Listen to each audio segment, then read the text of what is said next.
സംസ്ഥാനത്ത് പെയ്തുകൊണ്ടിരിക്കുന്ന അതിതീവ്ര മഴയിൽ ആശങ്ക കൂടി വരികയാണ്. സംസ്ഥാനത്തെ 4 ജില്ലകളിൽ പ്രളയ സാധ്യതയാണ് ഇപ്പോൾ മുന്നിട്ട് നിൽക്കുന്നത്. വലിയ രീതിയിലുള്ള ഒരു പ്രതിസന്ധിയാണ് ഇപ്പോൾ ഈ മഴയിലൂടെ ഉണ്ടായിരിക്കുന്നത്. 24 മണിക്കൂറിനിടെ പെയ്ത മഴയിൽ വലിയ ആശങ്കയുണ്ടാക്കുകയാണ്. ഡാമുകളെല്ലാം നിറയുകയാണ്, നദികൾ കരകവിഞ്ഞൊഴുകുന്ന സാഹചര്യം. മധ്യ കേരളത്തിലും വടക്കൻ കേരളത്തിലുമെല്ലാം അതിശക്തമായ മഴ തുടരുകയാണ്. അതിതീവ്രമായ സാഹചര്യത്തിലേക്ക് കടന്നുകൂടിയിരിക്കുകയാണ്. പത്തനംതിട്ട, കോട്ടയം, ഇടുക്കി, കോഴിക്കോട് ജില്ലകൾക്കാണ് പ്രളയ സാധ്യത മുന്നറിയിപ്പുള്ളത്. അതിശക്തമായ മഴയെ തുടർന്ന് തന്നെ 9 ജില്ലകളിൽ റെഡ് അലേർട്ട് പ്രഖ്യാപിച്ചതിന് പിന്നാലെയാണ് ഇത്തരത്തിലുള്ളൊരു ആശങ്ക നിലനിൽക്കുന്നത്. അതോടൊപ്പം തന്നെ അതീവ ജാഗ്രത പുലർത്തണമെന്നുള്ള നിർദ്ദേശം കൂടി ഉയർന്നു വരികയാണ്. ജനവാസ മേഖലകളിൽ വലിയ രീതിയിലുള്ള വെള്ളക്കെട്ട് രൂപപ്പെട്ടിട്ടുണ്ട്.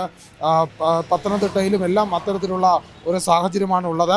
വ്യാപക നാശനഷ്ടത്തിൽ തന്നെ പ്രത്യേകിച്ചും പത്തനംതിട്ടയിലെ റാന്നി പ്രദേശത്ത് വെള്ളം കയറി ടൗണ് പൂർണ്ണമായി മുങ്ങുന്ന സാഹചര്യം ഉണ്ടായിരിക്കുകയാണ്. അതോടൊപ്പം തന്നെ 7 ജീവനുകളാണ് മഴക്കെടുതിയിൽ നഷ്ടപ്പെട്ടിരിക്കുന്നത്. ഇത് വലിയ ആശങ്കയുണ്ടാക്കുന്നുണ്ട്. പല മേഖലകളിലും നദികൾ കരകവിഞ്ഞൊഴുകുന്നത് വലിയ തിരിച്ചടിയാണ്.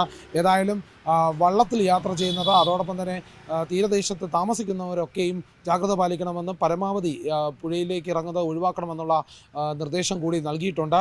ഏതായാലും ഈ അതിശക്തമായ മഴ സംസ്ഥാനത്തുടനീളം എല്ലാ ജില്ലകളിലുമുണ്ട്. ഈ റെഡ് അലേർട്ടുള്ള 9 ജില്ലകളിന് പുറമെ ബാക്കിയുള്ള ജില്ലകളിലെല്ലാം ഓറഞ്ച് അലേർട്ട് പ്രഖ്യാപിച്ചതിനെ തുടർന്ന് തന്നെ വലിയ ഒരു ജാഗ്രത പാലിക്കുന്ന സാഹചര്യമാണ്. ഏതായാലും ഈ 4 ജില്ലകൾ കോഴിക്കോട്, ഇടുക്കി, കോട്ടയം, പത്തനംതിട്ട എന്നുള്ള ജില്ലകളിൽ മണ്ണിടിച്ചിൽ സാധ്യതയും വളരെ കൂടുതലാണ്. അതോടൊപ്പം തന്നെ അതിതീവ്രമായ പ്രളയ സാധ്യതയും ഉണ്ട് എന്നുള്ള ഒരു മുന്നറിയിപ്പാണ് ഇപ്പോൾ വരുന്നത്. ഏറ്റവും പുതിയ വാർത്തകളും വിശേഷങ്ങളും വിരൽത്തുമ്പിലറിയാൻ സീ മലയാളം ന്യൂസ് എല്ലാ ഡിജിറ്റൽ പ്ലാറ്റ്ഫോമുകളിലും ലഭ്യം.